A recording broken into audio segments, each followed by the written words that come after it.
자, 1월 첫째 주일날 설교 제목이 뭐였어요? 평탄하게, 형통하게. 둘째 주, 지난주일 제목은 뭐였어요? 평안하게, 강건하게. 올 한 해 우리의 소망과 기도이길 원합니다. 평탄하게, 형통하게, 평안하게, 강건하게. 자, 오늘 말씀의 제목은 뭡니까? 믿음의 눈으로. 믿음의 눈으로. 믿음의 눈으로. 속담에 이런 말이 있죠. 몸이 천냥이면 뭐가 900냥이에요? 그래요. 눈이 900냥이라 했어요. 이 속담은 조상들이 오랜 세월 동안 삶을 통해서 터득한 인생의 진리와도 같은 아주 귀한 깨달음들이 담겨져 있죠. 몸이 천냥이면 눈이 900냥이다.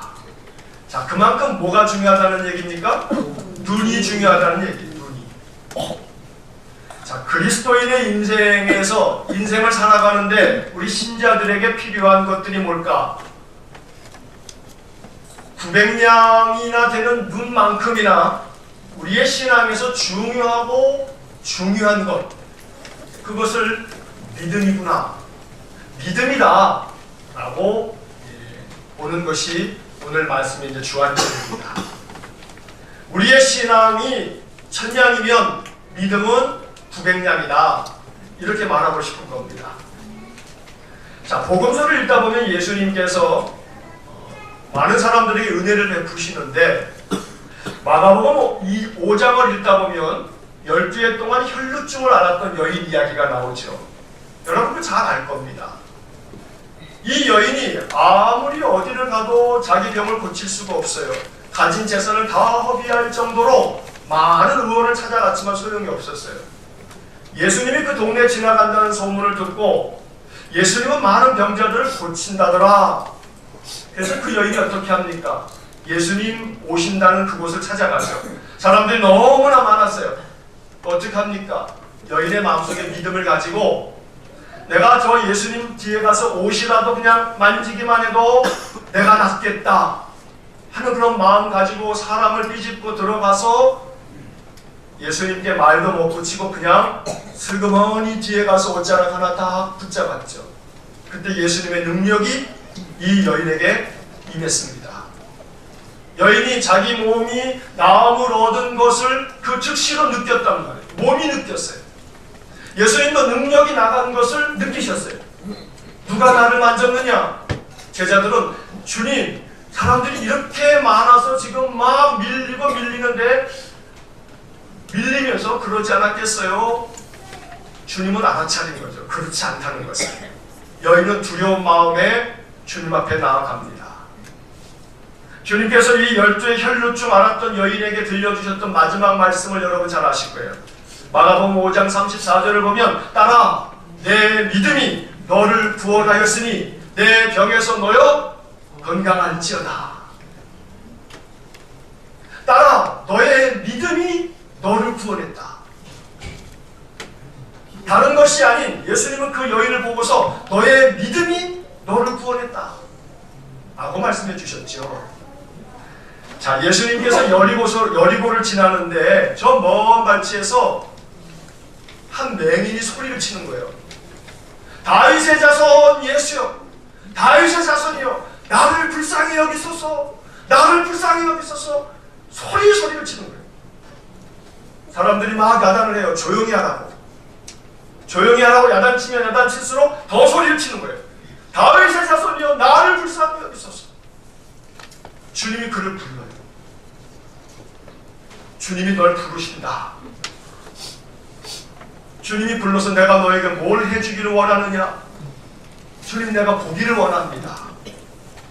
이렇게 이야기할 때 예수님께서 이 바디메오에게 들려주셨던 말씀을 우리가 잘 알죠. 마가복음 10장 52절에 보면 가라, 내 믿음이 너를 구원하였느니라. 가라, 너의 믿음이 너를 구원하였느니라. 바디메오가 믿음 가지고 가는데 어떻게 돼요? 눈이 열려요. 눈이 열려요. 보게 되는 거예요. 이 바디메오도 예수님께 주님께로부터 너의 믿음이 너를 구원하였다 하는 말씀을 듣고 눈이 회복되는 그런 기적을 맛보게 됐어요.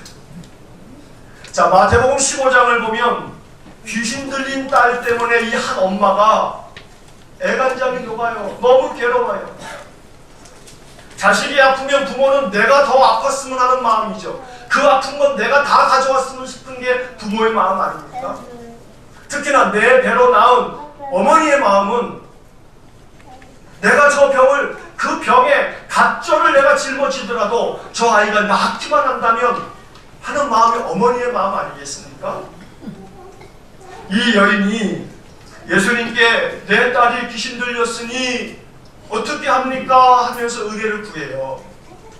예수님 참 모질게도 자녀의 떡을 취해서 개들에게 주는 게 마땅치 않다 거절하시잖아요. 우리가 이 얘기를 너무 잘 알죠. 근데 이 여인이 뭐라고 대답합니까? 개들도 제 주인의 상에서 떨어지는 부스러기를 먹지 않습니까? 예수님께서 이 어머니에게 들려주셨던 말씀 여러분 아시죠? 여자여 내 믿음이 크도다. 여자여 내 믿음이 크도다. 내 소원대로 되리라. 그때로부터 이 여인의, 이 어머니의 딸이 나으니라 라고 성경에 기록되어 있어요. 여러분이 이 여인에게 들려주셨던 예수님의 이 말씀, 여자여 내 믿음이 크도다. 내 소원대로 되리라. 오늘 우리 안에 2019년 한 해가 이렇게 하나님의 은혜의 말씀을 듣기를 축복합니다. 너의 소원대로 되리라. 뭐가 커서냐 하면 네가 가지고 있는 재산이 커서도 아니고, 네가 가지고 있는 학력이 높아서도 아니고, 네가 가지고 있는 사회적 지위나 경험이 많아서가 아니고, 너의 믿음이 크도다. 내 소원대로 되리라. 주님은 믿음을 칭찬해 주시면서 그들의 믿음을 보시고 믿음의 보상을 해주셨습니다. 그러니 우리의 신앙의 삶에서 믿음은 마치 몸이 천냥이면 눈이 900냥이듯이 믿음은 우리의 신앙의 900냥에 가까울 만큼 중요하고 중요하다. 성경은 메시아 예수 그리스도의 이야기입니다. 그래서 요한복음에서 예수님은 너희가 성경에서 영생을 얻는 줄 알고 성경을 읽고 성경을 상고하는데 그렇게 성경을 연구하지만 그 성경은 나에 대해서 이야기하는 거다 라고 말씀해 주셨죠. 그러니 구약 성경이나 신약 성경이나 이 모든 성경의 가장 중요한 주제는 예수 그리스도입니다. 그런데 다른 관점으로 보시자면 성경은 믿음의 눈으로 하나님을 바라본 사람들, 믿음의 눈으로 주님을 바라본 사람들의 이야기입니다. 믿음으로 예수님을 바라본 사람들의 이야기가 성경에 나오는 이야기입니다. 자, 그래서 오늘은 믿음의 눈으로 라고 하는 제목으로 두 가지의 이야기를 나누려고 합니다. 여러분 다 우리가 알고 있는 얘기인데 다시 한번 들어보십시오. 첫째는 믿음 그러면 믿음의 조상 누구예요? 그렇죠. 믿음의 조상 아브라함은 이렇게 불렀던 주일학교 노래가 있었어요. 믿음의 조상 그러면 아브라함이에요. 자, 그런데 보십시오. 창세기 15장 6절을 보면 아브라함이 여호와를 믿으니 여호와께서 이를 그의 의로 여기시고 라고 하셨어요.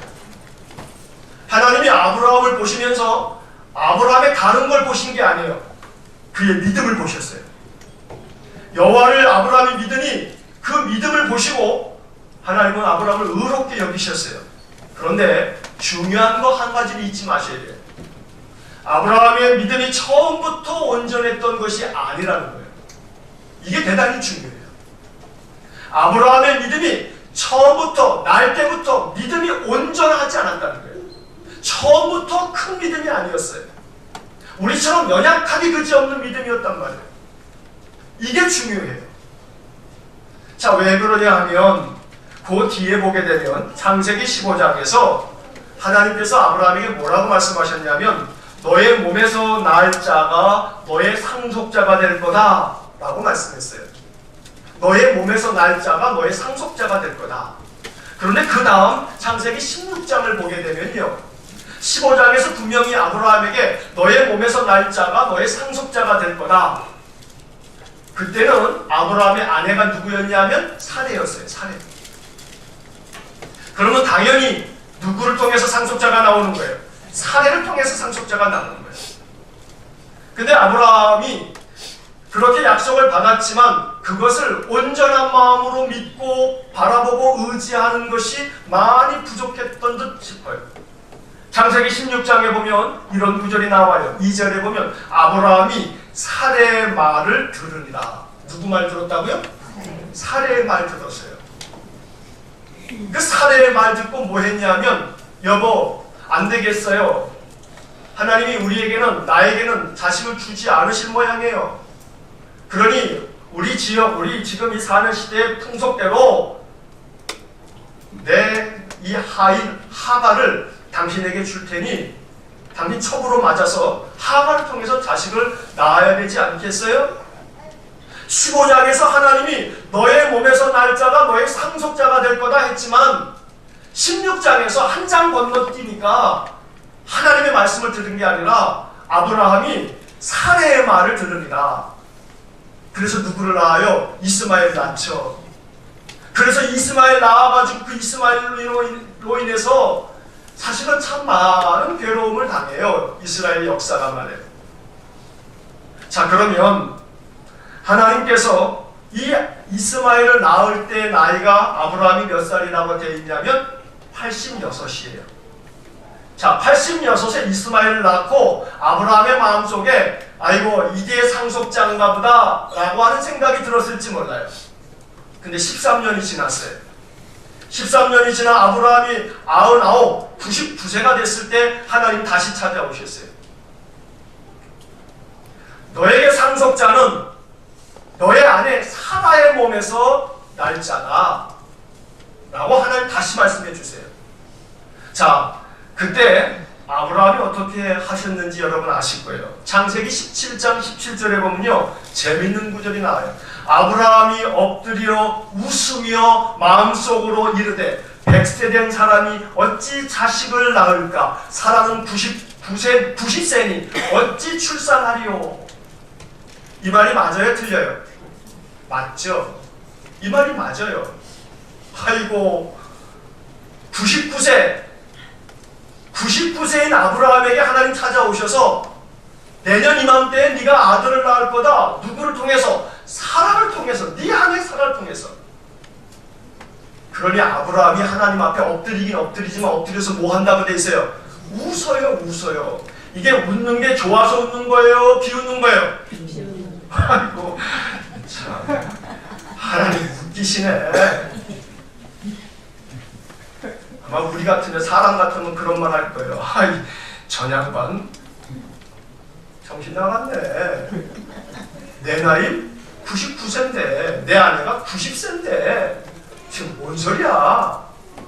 장난하나? 하면서 웃잖아요. 그런데 하나님께서는 거듭 아니라고. 너의 몸을 통해서, 사라를 통해서 내년 이맘때에 아들을 낳을 거라고 하나님 말씀하세요. 자, 그리고 난 다음에 사라에게도 이야기하시는데 사라도 어떻게 해요? 웃어요. 기가 막히니까 웃어요. 99세 할아버지가 90세 할머니가, 그러고 보니까 우리 교회 아직 90세는 아직 안 계시네. 90세의 할머니가, 하나님이 90세 할머니에게 내년에 네가 아들을 낳을 거다. 자, 여러분도 웃기죠? 오죽 웃겨서 이 아브라함도 사라도 웃으니까 하나님이 그 아들 이름을 뭐라고 불러요? 그렇게 아들을 낳을 건데 아들을 이삭이라고 해라. 이삭의 이름이 뜻이 뭐예요? 웃음. 성경에 나오는 하이 코미디예요. 참 수준 높은 코미디. 자, 그런데 그 약속의 말씀대로 어떻게 됐어요? 1년 지난 다음에 진짜 아들을 낳았어요. 진짜 아들을 낳았어요. 아브라함도 사라도 아마 충격이었을 거예요. 이게 충격이었을 거예요. 14년 전에 사라가 얘기할 때 그래 그 방법이 있었던 모양이구나 하고서 사라의 말을 듣고 사라의 종 하갈을 취했는데 14년 전에 말씀하셨던 그 하나님의 말씀은 그게 아니었구나. 14년이 지나서야 비로소 아브라함은 하나님의 말씀을 알게 됐어요. 이렇게 세월과 함께 아브라함은 하나님에 대한 믿음을 점점 더 갖게 됐어요. 하나님을 더 믿을 수 있게 된 거예요. 삶을 통해서 하나님을 더 믿을 수 있는 많은 사건들을 경험한 거예요. 성경은 종이에, 양피지에, 또 파피루스에 기록하다 보니 하나님의 역사를 다 기록할 수 없어서 몇 개를 적어 놓았지만 그 14년 동안에 하나님이 아브라함에게 역사하셨던 일들이 고작 이거 한두 개뿐이겠냐 이 말이에요. 그러니 아브라함은 세월 속에서 하나님을 경험하고 있어요. 자기에게 말씀하시는 그 하나님은 말씀대로 이루시는 분이고 앞으로 되어질 모든 일들을 약속하시는 그 약속대로 이루시는 분이신 것을 그는 경험해 갔던 거예요. 자, 이렇게 믿음이 자라가는 아브라함, 그 믿음이 창세기 18장 19장에 보게 되면 소돔과 고모라 사건을 보면서 아브라함은 정말 하나님은 내 마음 가운데 두렵고 떨리는 마음으로 섬겨야 될 뿐이구나 하는 것을 깨닫게 돼요. 내가 소돔과 고모라의 죄를 보고 저들을 멸하겠다. 그런데 의인 50명이 있으면 45명, 40명, 30, 20, 10 이렇게 아브라함의 기도를 또 듣고 또 듣고 또 허락해 주셨지만 10명이 없어서 의인을 멸하시겠다라고 하는 그 말씀이 얼마 지나지 않아 그대로 이루어지는 것을 보면서 아브라함은 이제는 심지어 두려운 마음까지 들어요. 두려운 마음까지 들어요. 아들 이삭이 나올 때는 정말로 놀라워. 그 놀라움에 입이 다물어지지 않을 만큼 하나님이 이렇게 역사하시는구나 싶었는데 소돔과 고모라를 멸하시는 것을 보면서 하나님이 말씀하시면 말씀대로 이루시는구나 라고 하는 것을 뼈저리게 아브라함이 느껴요. 그러면서 아브라함의 믿음이 단단해져요. 점점 그 믿음이 커져요. 그 절정이 어딘 줄 아십니까? 그 다음에 이어지는 창세기 22장이에요. 하나님께서 아브라함에게 나타나셔서 너의 이삭을 바쳐라. 번제로 바쳐라. 여러분 잘 알듯이 번제로 바치라고 하는 것은 번제는 각을 뜨는 제사예요.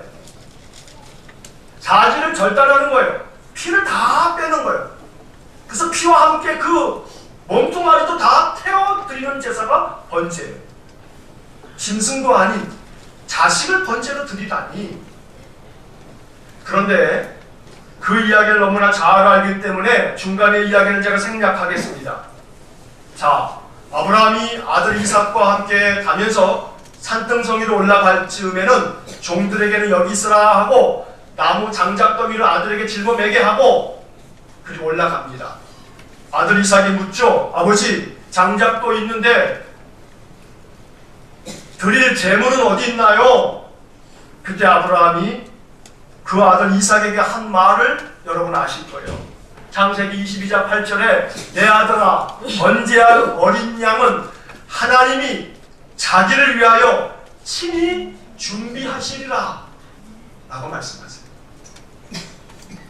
번제할 어린 양은 하나님이 자기를 위하여 친히 준비하시리라.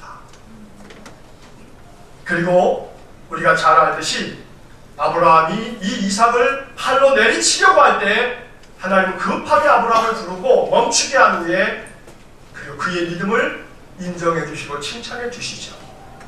그리고 순양을 예비하신 것을 보여주십니다.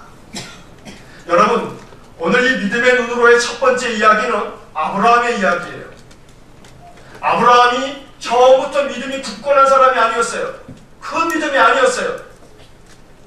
그런 하나님의 말씀을 듣고도 그 말씀보다는 사례의 말을 들었어요. 그의 삶의 여정 중에서 아브라함은 많은 경험들을 통해서 하나님에 대한 믿음이 자라면서 이제 나중에는 어떤 믿음까지 됐냐면 위하여 친히 준비하실 거다. 이렇게까지 고백할 줄 아는 믿음이 됐어요. 여러분, 인생의 삶을 앞으로 살아가야 돼요. 앞으로 살아가야 될 삶들이 남아있어요. 우리 저 뒤에 앉아있는 중학생들은 아직도 살아갈 날이 너무나 많이 남아있고요. 현재 넣어보신 어르신들도 그래도 아직 남아있는 삶 살아가셔야 돼요. 자, 이제 우리들의 삶 속에서 필요한 것이 있어요. 믿음의 눈으로 봐야 할 것이 있어요.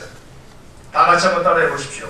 내 인생의 앞날을, 내 인생의 미래를 믿음의 눈으로 보겠습니다. 뭘로 본다고요? 믿음의 눈으로 본다. 내 인생의 미래 어떻게 살지? 내 인생의 미래 어떻게 될까? 내 앞날 생각하면 현실적으로 두렵죠. 현실적으로 염려가 많아요. 지금 현재를 바라보면서 앞으로 미래를 생각하니 마음 가운데 불안이 더 밀려와요. 두려워요. 걱정이 마음이 이만저만이 아니에요. 앞으로 살아가려고 생각하면 마음이 점점 깝깝해지면서 그러다 보면 잠도 안 올 때가 있어요. 나 어떻게 살지? 어떻게 살지? 내 인생의 앞날, 나의 앞으로의 미래, 내 모든 삶의 이제 모든 앞날에 대해서 우리에게 필요한 것, 믿음의 눈으로 바라보는 거예요. 그리고 믿음의 눈으로 선포하는 거예요. 하나님이 자기를 위하여 친히 준비하시리라. 하나님이 자기를 위하여 친히 준비하시리라. 누구를 위해서요? 자기를 위하여 친히 준비하시리라. 하나님이 너와 나를 위해서 준비하실 거야. 이렇게 말하지 않았어요, 아브라함이. 하나님이 자기를 위해서 준비하실 거야. 이 말에 역설이 있어요. 하나님, 내 인생 앞날 어떻게 하면 좋아요? 준비해 주세요. 날 위해서요. 가 아닌 하나님을 위해서 준비해 주세요. 왜요? 하나님을 위해서 준비해 주시면 내가 어떻게 할 거니까요. 하나님께 영광 돌릴 거니까. 우리가 기도를 좀 바꾸자고 말씀드렸죠. 하나님 이렇게 해주세요. 이것도 해주세요. 저것도 해주세요. 좋은데 하나님 이것도 해주세요. 저것도 해주세요. 그래서 내가 여호와가 하나님이신 것을 알게 해주세요. 그래서 내가 하나님께 영광을 돌리고 하나님을 증언하는 자가 되게 해주세요. 이 문제를 해결해 주세요가 아니라 이 문제를 해결해 주세요. 그래서 내가 하나님께 영광 돌리고 이 문제를 해결해 주신 분은 하나님이시라고 내가 증거하는 증인이 될게요 라고 이야기한다면 그 사람의 믿음은 더 커진 믿음이죠. 현재에서 미래를 바라보시지 말자고 제가 여러 번 말씀을 드렸어요. 미래는 현재의 눈으로 바라보면 안 돼요. 현재 내 모습을 다 파악해보고 내 지금 현재 현실을 다 분석해보고 그래서 미래를 전망하는 거, 믿음의 사람들은 최소한 그렇게만 하면 안 돼요. 현재 현실을 무시해서도 물론 안 되는 문제지만 이 현실이 발목을 잡아서도 안 돼요. 우리는 항상 미래와 앞날을 바라볼 때 하나님 주신 믿음의 눈으로 바라볼 줄 알아야 돼요. 아브라함처럼 하나님이 자기를 위하여 친히 준비하십니다. 그래서 하나님이 영광 받으실 것이다. 그래서 하나님이 영광 받으실 것이다. 저와 여러분들의 앞날, 앞으로 살아갈 모든 삶, 자꾸 두려움이 몰려올 때마다 창세기에서 아브라함이 얘기했던 창세기 22장 8절 하나님이 자기를 위하여 친히 준비하시리다. 저와 여러분들을 위해서 우리의 앞날을 하나님이 준비하실 줄 믿습니다. 이 믿음의 눈으로 저와 여러분들이 항상 우리의 앞날을 바라볼 수 있기를 주의 이름으로 간절히 축원합니다. 자, 두 번째 이야기는 민수기에 나오는 이야기입니다. 민수기 13장과 14장을 읽다 보면 가데스 바네아에서 이집트에서 탈출을 한 이 출애굽한 이스라엘 백성들이 이제 가나안 정탐을 하러 갔죠. 각 지파별로 한 사람 대표를 뽑아서 가나안 정탐꾼들이 40일 동안 가나안을 다 정탐하고 돌아왔습니다. 자, 돌아와서 하는 말이 민수기 13장 27절을 보면 당신이 우리를 보낸 땅에 가봤더니 과연 그 땅은 젖과 꿀이 흐르는 땅입니다. 그 땅에 과실을 가지고 왔는데 이렇게 열매가 풍성합니다. 그러나 그 땅 거주민은 강하고 성읍은 견고하고 시림이 클 뿐 아니라 거인 족속인 아낙 자손들도 우리가 봤습니다. 그리고 이어서 하는 말은 우리는 능히 올라가서 그 백성을 치지 못할 겁니다. 그들은 우리보다 강합니다. 거기서 본 모든 백성들은 키가 얼마나 장대한지 우리는 스스로 보기에도 메뚜기 같습니다. 그들이 볼 때도 그럴 겁니다. 12명의 정탐꾼 중에 10명이 그렇게 얘기했어요. 이 10명의 분석은 하나도 틀리지 않은 분석이에요. 정확한 분석이에요. 냉철한 분석이에요. 아주 매우 합리적인 이성이 발동된 날카로운 분석이에요. 진짜 그랬어요. 젖과 꿀이 흐르는 땅이긴 하지만 가나안 족속은 거대하고 강하고 큰 성읍을 가지고 있는 족속들이에요. 이스라엘 백성들은 정말로 보잘것없는 연약한 족속들이에요. 그러니 우리는 스스로 보기에도 메뚜기 같다라고 말하는 것이 틀리지 않아요. 그런데 여기에 심각한 오류가 하나 있어요. 심각한 오류가. 우리는 스스로 보기에도 우리는 스스로 보기에도 메뚜기 같으니 여기에 심각한 오류가 있어요. 자기 생각, 자기의 그 합리적인 그 이성이 냉철하게 분석한 현실에 대한 입학, 거기서 나온 대답은 우리는 스스로 보기에도 메뚜기 같으니 이러한 분석이에요. 이러한 결과예요. 여기에 뭐가 빠졌냐면 여호와의 눈이 빠졌어요. 여호와의 눈. 내가 볼 때는, 우리가 볼 때는 메뚜기 같지만 여호와가 볼 때는 아니거든요. 여호와가 볼 때는, 우리가 볼 때는 메뚜기 같지만 여호와가 볼 때는 우리는 하나님의 백성이요, 우리는 하나님의 군대다 라고 말하는 사람이 없었어요. 오직 두 사람, 여호수아, 갈렙, 이 두 사람 외에. 그래서 갈렙이 뭐라고 얘기하냐면, 갈렙이 모세 앞에서 백성들을 조용하게 만든 다음에 우리가 곧 올라가서 그 땅을 취합시다. 능히 이기리라. 능히 이기리라. 그리고 갈렙이 뭐라고 하시는 줄 압니까? 여호와가 우리를 기뻐하시면, 여호와가 우리를 기뻐하시면 우리를 그 땅으로 인도하여 들이시고 그 땅을 우리에게 주실 겁니다. 과연 그 땅은 젖과 꿀이 흐르는 땅입니다. 그 땅 백성을 두려워하지 맙시다. 그들은 우리의 먹이다. 그들은 우리의 먹이다. 갈렙도요, 매우 합리적인 이성을 가지고 있는 똑똑한 사람이거든요. 이 갈렙이 바보 멍충이가 아니에요. 가나안 땅을 보고 와서 가나안 땅에서 그가 본 것이 엉뚱한 것만 보고 온 게 아니거든요. 똑같이 나머지 10사람처럼 똑같이 봤어요. 갈렙도. 그러나 갈렙은 그들이 보지 못한 하나의 시선이 있었어요. 하나님의 시선이에요. 하나님의 시각이에요. 하나님의 눈으로 보면 그들은 그냥 먹잇감에 불과한 거예요. 하나님이 볼 때는 그냥 먹잇감에 불과한 거예요. 갈렙은 그렇게 담대하게 이야기하면서 민수기 14장 9절 보게 되면 이런 말씀이 있어요. 여호와는 우리와 함께 하시느니라. 그들을 두려워하지 말라. 다 같이 한번 따라해 봅시다. 여호와는 우리와 함께 하시느니라. 그들을 두려워하지 말라. 여호와는 우리와 함께 하시느니라. 그들을 두려워하지 말라. 여호와는 나와 함께 하신다. 내 앞날, 내 미래, 나의 앞으로의 모든 삶 두려워하지 말자. 내 자신의 영혼에게 들려주어야 할 복음입니다. 그러니 내게 주어져 있는 이 현실을 바라볼 때 우리가 바라봐야 할 것은 이 여호수아와 갈렙처럼 이렇게 바라볼 줄 알아야 합니다. 여호와는 우리와 함께 하시느니라. 여호와는 우리와 함께 하시느니라. 내 현실을 어떻게 분석하느냐, 내게 주어져 있는 지금 현재의 삶을 어떻게 파악하고 있느냐? 아무리 그것이 낙담할 만한 일이라 할지라도 여러분들이 가지셔야 될 마음이 하나 있어요. 여호와는 지금 나와 함께 하시는다. 여호와는 지금 나와 함께 하신다.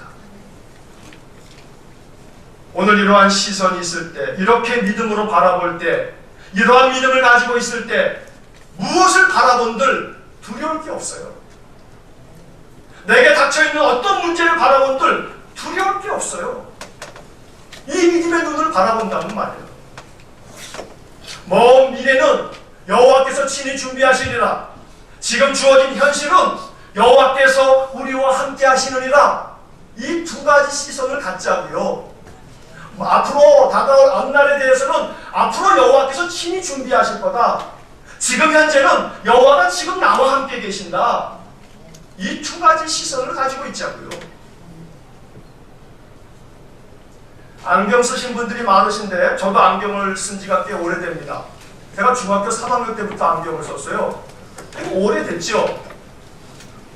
어르신들 계신데 송구스러운 말씀드립니다. 40대 중반이 넘어가니까 뭐가 찾아와요? 노안이 찾아와요.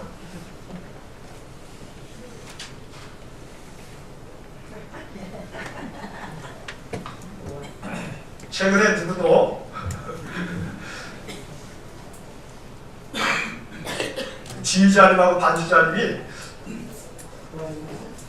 목사님 눈이 며칠 전에 우리 지휘자님이 그렇게 했는데 지난번에 우리 반주자님이 또 그러셔요. 당연해요 집사님. 그런 얘기를 웃으면서 지난 한 주 그 전에 이야기를 나눴는데 노안이 찾아오죠. 제가 40대 중반 넘어가면서 노안이 찾아와서 그때 아니 뭐 어떻게 잘 안 보이는 거예요. 이렇게 여기 서서 설교를 하려면 성경책이 잘 안 보여요. 그래서 이제 어쩔 수 없어요. 돋보기를 이제 샀어요. 돋보기를 새벽 예배 때 이제 올라올 때는 이렇게 해서 돋보기 갈아 끼고서 이렇게 보고 그리고 끝나면 또 다시 또 갈아 끼고 이렇게 한참을 했거든요. 이제 그러다가 한참 지나서 사람들이 누가 그러더라고요. 목사님 다초점 렌즈를 꼈더니 이만저만 편한 게 아니에요. 그러더라고요. 근데 또 어떤 사람은 그거 참 적응하기 참 힘들고 불편하고 어지럽다던데요. 뭐 그런 분도 계세요. 뭐 이런저런 뭐 사람에 따라 다 차이가 있는 거니까요. 그래서 제가 큰맘 먹고 용기를 내서 남대문 시장을 갔어요. 그래서 이제 이 다초점 렌즈를 거기 가서 하나 맞췄어요. 지금 이게 그거예요. 자, 다초점 렌즈를 딱 꼈더니 와우, 이렇게 편할 수가 없어요. 그래서 이렇게 볼 때, 앞을 볼 때는 눈을 떠가지고 약간 이 안경의 윗부분으로 바라보니까 멀리 있는 거 보는 게 아무 문제가 없어요. 그리고 이 안경 안에 초점이 두 개가 있다 보니 아래로 이렇게 내려볼 때는 렌즈 밑으로 해서 눈이 이렇게 내려가 보니까 이게 돋보기가 밑에는 딱 돼 있어가지고 이게 글자 보는 게 아무 지장이 없어요. 사람 참 잘 만들었다. 다초점 이런 걸 또 어떻게 만들었을까? 그러면서 제가 이 안경을 쓰고 벗을 때마다 그런 생각이 들어요. 우리의 믿음이 다초점 믿음이면 좋겠다. 다초점 믿음이면 좋겠다. 그래서 앞날을 내다볼 때는 여호와께서 친히 자기를 위해서 준비하시리라. 내 지금 현재 삶의 여러 가지 많은 당장에 맞닥뜨려야 될 것을 바라볼 때는 여호와께서 우리와 함께 하시느니라. 이 창세기의 말씀과 민수기의 말씀 이 두 구절을 가지고 여러분들이 다초점 렌즈를 끼는 것처럼 그렇게 바라보신다면 살아가는데 불편함 하나도 없어요. 이 두 가지의 말씀이 내 마음 가운데 두 개의 렌즈가 돼서 이 렌즈를 가지고 모든 걸 바라본다면 두려울 게 하나 없어요. 걱정 안 하셔도 돼요. 그런데 꼭 이렇게 설교를 하더니 그 다음에 여러분들이 꼭 마음속에 접속사가 하나 따라붙어요. 그러나 목사님 그러나 현실은 그렇지 않던데요. 그래요. 이제 선택의 문제가 남았어요.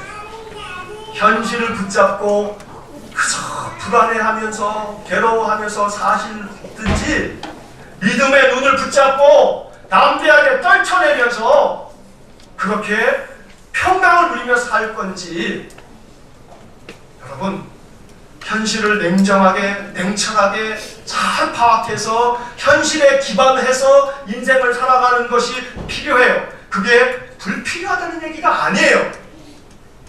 그러나 중요한 것은 그것은 그것대로 가지고 있되 그것이 나의 앞날을 바라보는 렌즈가 돼서는 안 돼요. 내가 가져야 될 렌즈는 여호와 하나님이 친히 자기를 위하여 준비하실 거다. 내 앞날, 지금 나의 삶은 여호와는 우리와 함께 계신다. 그러니 두려워하지 말자 라고 하는 이 말씀이 우리 속에 뼛속 깊이 새겨져 있어요. 2019년 한 해 쉽지 않을 겁니다. 2019년 한 해가 천국이 아니에요. 2019년 한 해가 결코 우리에게 푸른 초장이 아니에요. 간간히 푸른 초장을 만날 수 있겠습니다만 2019년도 어쩌면 사망의 음침한 골짜기일 수 있어요. 가시밭길일 수 있어요. 그러나 두려워할 필요 없어요. 왜요? 하나님이 친히 준비하실 거니까, 하나님이 우리와 함께 계실 거니까. 이 두 렌즈를 가지고 믿음의 눈으로 2019년 바라본다면 두려울 게 뭐가 있겠어요? 그런데 제가 설교 시간에 자주 말씀드리죠. 문제가 아니고 믿음이 연약한 것이 문제인 거예요. 문제가 아무리 태산같이 높더라도 믿음의 날개가 있으면 날아가면 될 거 아니에요. 믿음의 날개가 그냥 건너뛰면 되잖아요. 문제가 아니다. 그 문제를 바라보는 나의 믿음이 연약한 게 문제지. 오늘 2019년 녹록치 않을 거 잘 알고 있잖아요. 작년보다 올해 더 많이 몸도 아플 거고 힘들 거 우리 알고 있잖아요. 그러나 우리는 믿는 거예요. 하나님이 친히 준비하실 거다. 아까 복음서의 말씀들처럼 예수님께서 따라 내 믿음이 너를 구원하였으니 평안히 가라. 내 병에서 모여 건강할지어다. 주님 말씀하신 말씀들이 내게도 이루어질 줄 믿으면서 믿음 가지고 나아가는 거예요. 그러면 견딜 수 있고 이길 수 있어요. 우리 인생의 삶에 많은 일들이 펼쳐진다 할지라도 믿음의 눈으로 바라보면서 나의 앞날, 나의 현실, 믿음으로 승리하는 삶을 살아가실 수 있기를 주의 이름으로 간절히 축원합니다. 자, 히브리서 11장 믿음장입니다. 믿음의 선진들의 이야기가 가득 실려져 있습니다. 그런데 여러분, 새번역 성경이나 공동번역 쉬운 성경을 주보 3면에 제가 실어드렸는데 그 2절 말씀에 보니까 선조들이 이 믿음으로써 살았기 때문에 훌륭한 사람으로 증언되었습니다. 이 믿음으로 하나님의 인정을 받았던 겁니다. 하나님께 인정받는 한 해가 될 수 있기를 간절히 축원합니다. 우리의 믿음이 인정받는 믿음이 되어서 이 믿음이 바라는 것들의 실상이 되고 보이지 않는 것들의 증거가 되는 놀라운 축복이 있기를 간절히 축원합니다. 우리가 바라고 원하는 것들, 바라는 것으로 끝나는 것이 아니라 그것이 실상이 되게 해야 합니다. 실제가 되게 만드는 겁니다. 이걸 가능하게 만드는 것이 믿음입니다. 바라는 것이 그냥 바라는 것으로 끝나는 것이 아니라 믿음은 우리가 바라는 것들을 실제 상이 되도록 만들어주는 겁니다. 또한 우리 마음 가운데 보이지 않는 것들조차도 믿음은 그 보이지 않는 것들까지도 확실한 증거로 우리에게 나타내 주시는 것이 믿음입니다. 그러니 믿음의 눈을 가지시고 올 한 해 넉넉히 이기셔서 세상을 이기는 승리는 이것이니 우리의 믿음이다 라고 말씀하시는 요한일서의 말씀이 우리의 진심 어린 고백이 되기를 주의 이름으로 간절히 축원합니다. 기도하겠습니다.